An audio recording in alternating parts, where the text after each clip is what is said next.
Hello guys, welcome back to our channel. ఈ video ఏంటంటే kettle ఉంటుంది కదా, నీళ్ళు కాంచుకునేది లేదా టీ కాంచుకునేది, పాలు మరగబెట్టేది. సో దాన్ని ఎలా యూస్ చేయాలో చెప్పబోతున్నాను. నవ్వుకోకండి, ఎందుకంటే దాన్ని యూస్ చేసేంతవరకు ఇలా యూస్ చేయాలని నాకు కూడా తెలీదు. టుడే ఓన్లీ వేసా. సో ఎవరన్నా తెలియని వాళ్ళు ఉంటారు కదా, వాళ్ళు వీళ్ళు పాపం. So let's continue the video. బ్యాడ్గా మాత్రం కమెంట్స్ పెట్టద్దండి అయ్యా. Okay, let's continue the video guys. చూసారు కదా గైస్, ఇదే కెటిల్. సో దీన్ని ఇలా ఓపెన్ చేయొచ్చు అనమాట. సో లోపల చూసుకున్నట్టయితే మనకు ఒక స్టీల్ అయితే ఉంటుంది, స్టీల్ మెటీరియల్ అంతా. సో ఈ బ్లాక్గా ఉన్నదాన్ని దీన్ని తీసుకెళ్ళి దాని మీద ఉంచాలి.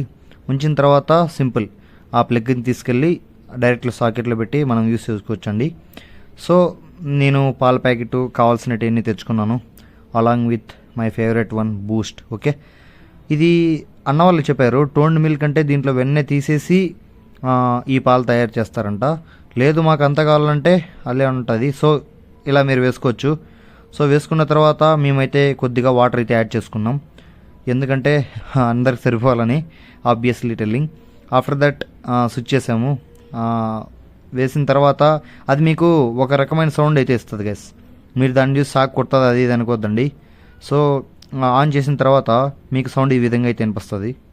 సో ఇది స్విచ్. ఆ స్విచ్ ఆఫ్ అండ్ ఆన్ ఉంటుంది, మీరు చూడొచ్చు. ఇప్పుడు నేను ప్రెసెంట్ ఆన్లో పెట్టేశాను.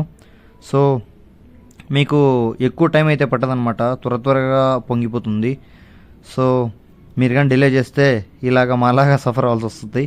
మేము అది ఆఫ్ చేసిన తర్వాత కూడా మాకు ఫస్ట్ టైం తెలియక అదంతా ఇదో బెడ్ మీద అంతా పడేసాము. ఓకే, ఆఫ్టర్ దట్ ఇలా ఎంజాయ్ చేస్తూ మార్నింగ్ బూస్ట్ అయితే తాగేసాం గైస్. ఈ వీడియో ఎందుకు ఇట్లా చేస్తున్నానంటే కొంతమందికి ఏం తెలియకపోవచ్చు, లైక్ కొత్తగా యూస్ చేసేవాళ్ళు, కొన్నవాళ్ళు, womens, so or mens also, not an issue.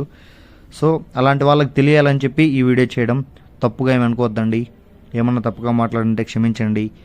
ప్రతి ఒక్కరోజు పాలు తాగితే చాలా మంచిది. Keep healthy. Okay, thanks for watching, take care, have a nice day guys.